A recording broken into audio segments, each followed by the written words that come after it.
Assalamualaikum warahmatullahi wabarakatuh teman-teman. Di video kali ini yaitu video tentang PPL Mandiri 2021 jurusan Manajemen Pendidikan Islam UIN Wali Songo Semarang minggu pertama. Nah, sebelum masuk ke videonya, saya perkenalkan diri sebentar ya.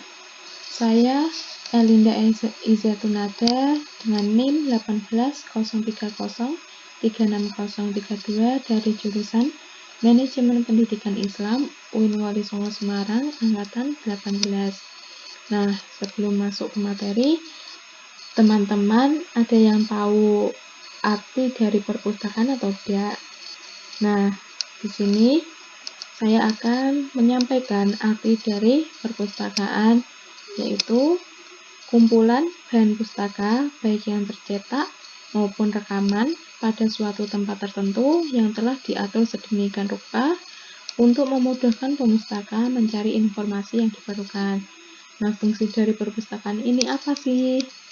Nah, fungsi dari perpustakaan ini yaitu menyebarkan informasi yang terdapat dalam koleksi kepada para pemakai atau para pengguna perpustakaan. Nah, di dalam sebuah perpustakaan pasti ada yang namanya katalogisasi. Nah, pada video kali ini saya akan menyampaikan materi tentang katalogisasi. Materi yang pertama yaitu pengertian, tujuan, fungsi katalogisasi. Materi yang kedua yaitu prinsip katalog. Materi yang ketiga jenis katalog. Materi yang keempat proses katalogisasi. Nah, masuk pada materi yang pertama yaitu pengertian katalogisasi. Katalog berasal dari bahasa Latin yaitu catalogus, yang berarti daftar barang atau benda yang disusun untuk tujuan tertentu. Adapun arti lain yaitu katalog atau library catalog yaitu daftar bahan pustaka yang dikoleksi oleh perpustakaan yang disusun secara sistematis atau menurut sistem tertentu. Yang ketiga yaitu katalogisasi. Nah, arti dari katalogisasi yaitu proses pengorganisasian bahan perpustakaan yang mana bahan perpustakaan tersebut bisa diakses oleh pengguna perpustakaan. Nah, tujuan dari katalogisasi ini apa sih? Tujuan dari katalogisasi itu memudahkan pengguna perpustakaan dalam mencari atau menemukan informasi bahan pustaka. Adapun tujuan yang kedua yaitu menunjukkan bahan pustaka yang dimiliki oleh suatu perpustakaan. Tujuan yang ketiga, membantu pengguna perpustakaan dalam memilih bahan pustaka yang dicari atau yang sesuai dengan keperluan. Adapun fungsi katalog. Nah, fungsi katalog yang pertama yaitu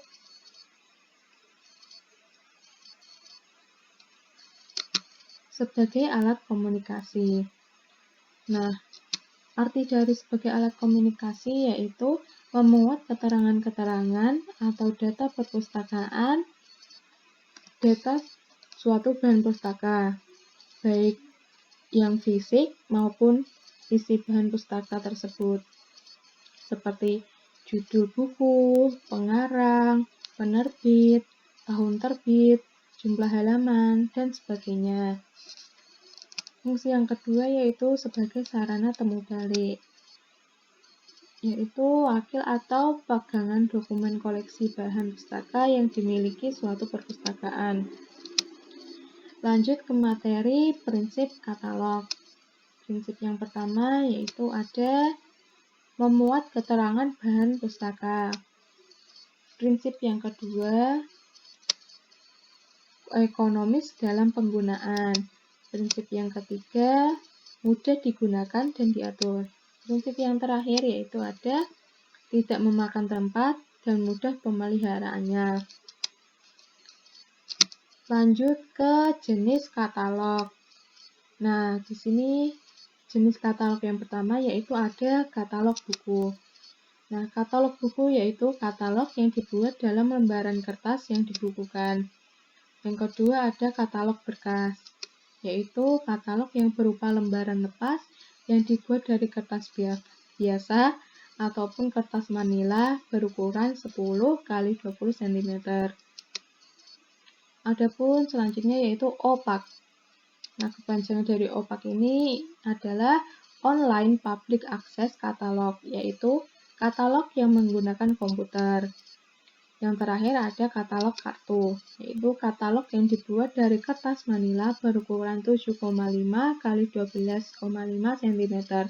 Nah, di setiap katalog kartu itu memuat satu entry. Selanjutnya yaitu proses katalogisasi. Proses yang pertama yaitu menentukan nomor panggil buku.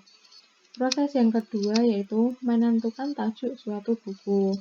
Proses yang ketiga yaitu mencatat deskripsi bibliografis buku. Selanjutnya yaitu ada jenis tajuk. Nah, yang pertama itu tajuk entry utama, yaitu tajuk pengarang atau nama pengarang, atau bisa juga nama badan korporasi, pertemuan atau seminar, dan judul.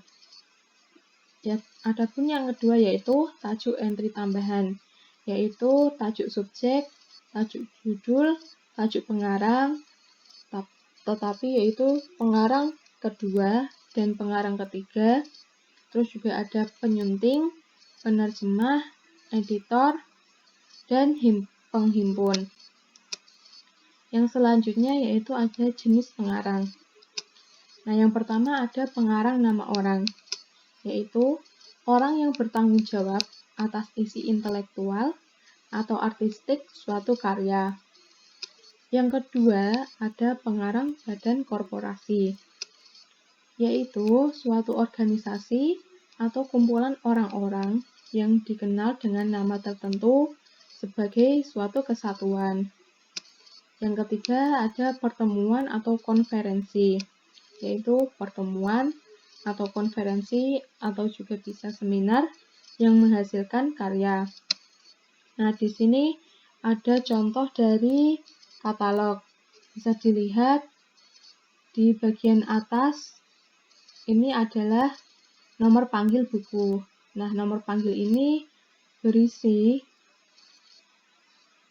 berisikan yang pertama yaitu ada nomor klasifikasi. Yang di bawahnya terdapat 3 huruf pertama penulis. Nah, yang di bawah ada 1 huruf pertama judul dari buku tersebut. Nah, di samping itu ada tajuk entry. Nah, tajuk entry ini yaitu nama pengarang. Terus di bawahnya yaitu ada judul buku, yaitu bukunya itu Menjadi Muslimah Ideal. Dan seterusnya. Ini judul buku, dan ini pengarang, serta penerjemah. Dan sebagai berikut ini adalah deskripsi dari buku tersebut. Di bawahnya yaitu ada tajuk subjek dari buku tersebut. Dan di bawahnya lagi ada keterangan untuk katalog tambahan atau bisa juga dikatakan jajakan. Nah, sekian dari saya. Bila banyak kata yang salah ataupun typo, mohon dimaafkan. Wassalamualaikum warahmatullahi wabarakatuh.